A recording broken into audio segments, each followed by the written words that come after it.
Welcome to the Babies in Business Podcast.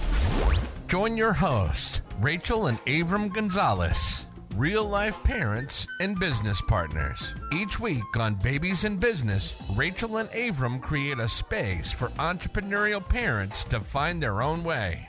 They'll dive into insights on topics like leadership, efficiency, self-awareness, budgeting, and human psychology as they nurture their family and build their business. Here's your hosts, Avram and Rachel. I think parenthood, more than any other time, really has you eating your words, you know, because you say these things that maybe you would never do, and then you find yourself in a situation where you're like questioning everything. You know, like before your parents, you look at what everybody else is doing, and then you say, I would never do that. And you think you know better. Mm-hmm. You know, you think you've got it all figured out from the outside. Yeah, and then life just kind of like slaps you in the face with a child that may not fit that mold. That's not specifically what we're chatting about in today's podcast, but what we are sharing with you openly is we've changed our mind about something that we felt racked with guilt, that we felt was maybe against the values that we have been sharing on this podcast and what we've seen for ourselves. And we're sharing it because we know that everyone goes through experiences just like this. Yeah. And we have to be open to changing things up. What do we decide to do different? I think it really does have to be said. We chose to do something that we said we would never do. And that thing is putting our children into Montessori school in their preschool years. And that was a big decision. So a couple steps back, we've shared on the podcast a lot. One of our big things is spending time with our kids. Yep. And so in our minds, our children were not going to be, they were going to be in our house for at least the first 3 years. Yeah. Maybe even 4, before doing some kind of preschool thing. And the way that we proposed, or we had seen it going, was having a nanny in our home, having our children in our home, and still working, getting the things done that we needed to, but having someone in our home taking care of our children for those years. Yeah, and I think in our minds we're like, okay, this is the best possible thing that we can do for them. Yeah. Also, while considering we're trying to build a business. Yep. And you need the time to build the business, and your kids need some time away from you. And we saw the nanny as the way forward. Yeah. We shared it in the recent episode. Nanny didn't work out for us. Yeah. There was stuff that came up. Nanny moved on. And then we found ourselves looking at like, okay, so what now with childcare? And it felt like we were dumped on. And we're going to go through a couple of different things that we felt and how we worked through it. But I really wanted to touch on the thing that you said, the guilt. Mm-hmm. That there was a lot of guilt in this decision to put our children into preschool. We knew that we wanted our children to have some kind of preschool. We didn't know what that would look like. And previous to the nanny actually putting in her notice, we had set up 3 days a week to start after Lincoln turned 3. Yes. So he would be going part-time to preschool, and we were really excited about that. Mm-hmm. We would continue childcare for August, our 1-year-old, through until he was about 3. That was our ideal thoughts in our head of he would start preschool at about 3, because it felt like we had arrived at a place that would work for Lincoln. The transition we were hoping would be easier, all these things, and we found ourselves in a situation where we had no childcare with very little notice, and finding a new nanny with that short of notice and finding a quality nanny, I would say a very difficult thing to find. Yeah, we're like, do we want to go through that search again? Yeah. And I think that I had less of an issue with the 3-year-old going into preschool. Yeah, agreed. We did look at, like you said, the 3 days first, and then the more we thought about it, I was like, why not have him going there 5 days a week? When the nanny put her notice in, that was the first thing we said. Okay, we can take care of childcare for Lincoln. No brainer, because he would go 3 days for preschool, and then the other 2, the nanny would be taking care of him at our house anyway. So we were just going to transfer that to the facility, and they were able to accommodate that on the same schedule that he was set to start right after his birthday. The guilt that I had was around sending the 1-year-old. Me too. Because it's like, well, hold up. This is still part of, in our minds, the incubation period for our children. And is he ready? Like, he's never been away from us for this much time. And I think that was, it took the whole 2 weeks of the nanny's notice for us to even start thinking about something different. So we were looking at the enrollment fee for Lincoln. Yeah. And then starting to think about. When I was looking at the fee, going from part-time to full-time, and we had talked to your mom, she's helping us with some of the childcare cost as part of the inheritance that she got from her parents and all that stuff. But we had talked to her and she's like, oh, that's a no-brainer. We can totally do that. And then when we had called in to make that change for Lincoln, I was looking at the brochure that we got when we had gotten the information for Lincoln and saw the price for August. And it blew my mind because when we first started with a nanny, we thought that a facility was also outside of our price range. Yes. And where we landed with our nanny, we were paying far more than one child at a Montessori school for 5 days a week.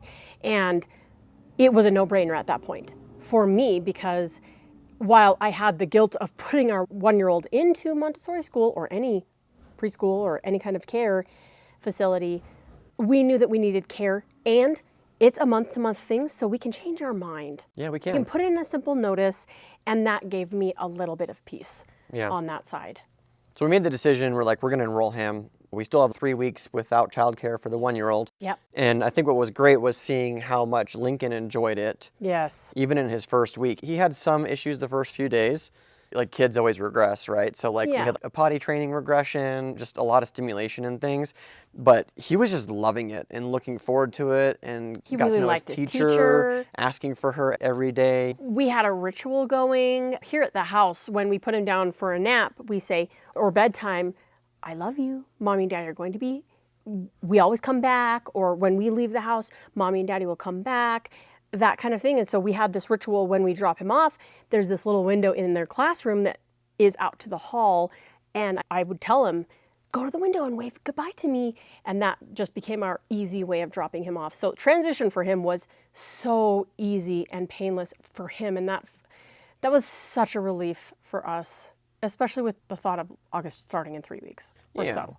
So I think the gift of it was seeing the 3-year-old start to thrive, because they send you these photos and updates and things, and you get to check in with the teacher every day you pick up. And he was just doing so well, and we're seeing the number of activities and the type of care that they're getting here. And it was like, okay, not only is August going to be fine, he is going to get some opportunities that we, nor the nanny, were ever going to give him at this level. Absolutely. And what I found interesting at that point was how the guilt actually switched. So it switched to me feeling like, okay, I feel bad about putting my 1-year-old in, but I'm becoming more at ease with that thought because I know that it's going to be really good for him. And I feel bad that my 3-year-old didn't get that opportunity. So I had some guilt in retrospect of, why didn't we opt for this for our 3-year-old now? Yeah. I felt bad about not putting him in earlier. So that was one of the things that I felt. I felt also a factor that I was battling with was, because our nanny put in the notice, I felt like the decision to put our children, or August mostly, because Lincoln was going to go there part-time anyway, I felt like the decision was more forced versus a choice. So instead of choosing and looking and opting for this or that and having some runway and all the things that I maybe thought it would look like, I did feel forced. But when I saw it, like we just said, seeing that he's going to benefit and thrive, that really changed it for me. Yeah. I know that for you, it's kind of like a hot button, feeling forced. Yeah. Versus my interpretation of stuff like that is usually, okay, wonder why this is going on. I wonder what purpose this might serve for us, like how maybe this is going to help. Yeah. I look back and I think, when we were going through the Genesis experience back in March, was that March? No, it was May. And we had an episode a couple ago. We'll put it in the show notes. Yeah, so when we were going through that experience, I'm sitting there thinking, oh, our nanny doesn't fit where we want to go, where I want to go. She's not going to help us get there. We are going to need to look for alternative childcare. And it never occurred to me that it would not be a nanny. But in my head, I was thinking, as I'm in Genesis, like day 2, we've got to do something about this. How are we going to do something about this? This could be an HR nightmare. So I consulted our HR person, and I was starting to see what our options might be. And then we got the notice, and just flipping the coin on its head, in feeling forced versus having a choice, I also saw what a gift it was that she put in her notice, because we were looking to make a change up anyway. So I really loved that we asked for something more different and new, and it showed up within a week. Within a week. And then, whoa, we got it. It was just really cool to have that thought, have that conviction at Genesis, and then see it come about in a way that I didn't actually predict it would look like. I didn't maybe recognize it as a blessing or what I was looking for, because it didn't look the way I thought it would look. I think that's the key, right? It didn't look the way that you thought it would look. And facing this decision, we were racked with guilt and all these things that we just shared. Yeah. And I think if we could have pulled the emotion out of it, which is hard to do, right? Yeah. If we could have set that aside and our attachments to what we thought it should look like moving forward, Yeah. I think we would have arrived at the decision sooner. Absolutely. Because in the end, looking at it, we're like, this actually doesn't compromise our values like the way that we felt it would. Yes. What does it say about us to Yes. be doing this? Yes. And are we taking the easy way out? Yes. And for me also, there were a lot of shoulds going on in the back of my head. Good moms should do this.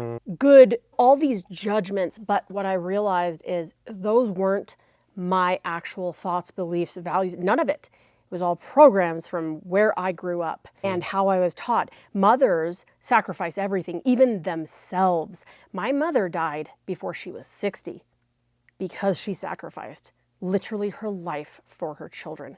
And I don't believe that mothers should have to do that, that they can thrive alongside their children.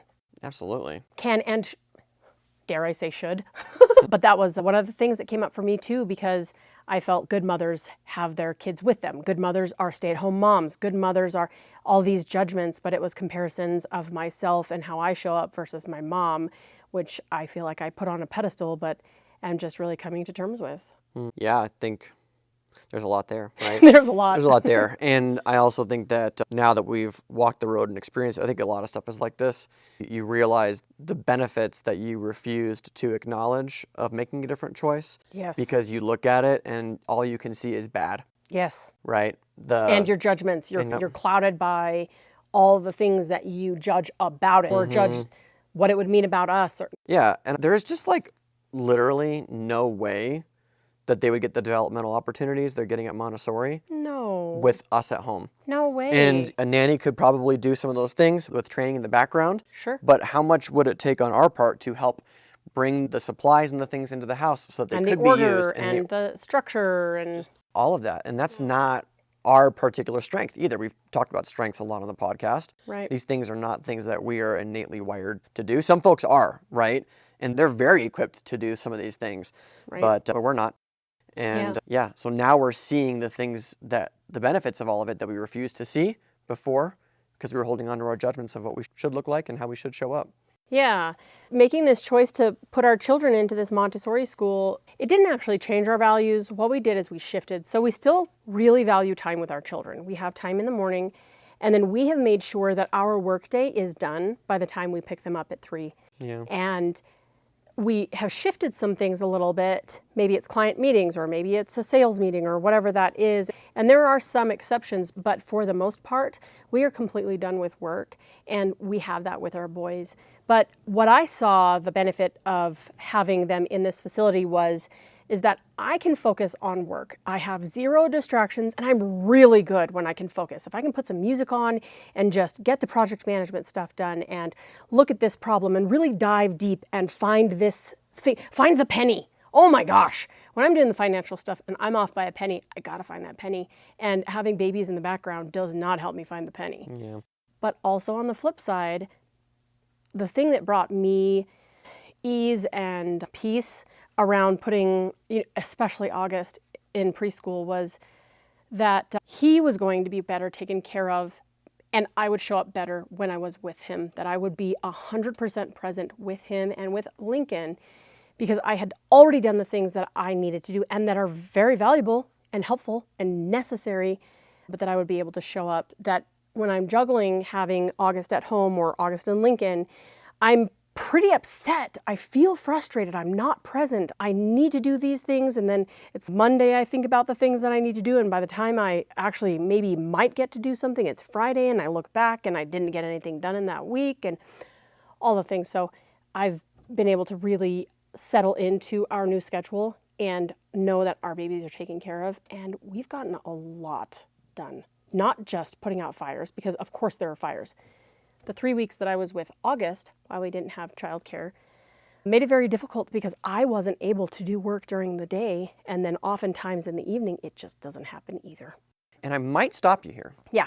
Because the next episode, we're going to talk a little bit more about this. Yeah. And there's just so much to unpack about it. There's a lot. There's some changes and things that we're having here in our household and at our company, Digital Harvest, that we can't wait to share with you on the podcast and bring you into our world and where we're headed. Because I think there's something that you can learn, but it's also an opportunity for us to just share our experience, be people, and for you to know that the stuff that you struggle with, others do too. The stuff that you're celebrating, others are celebrating with you as well.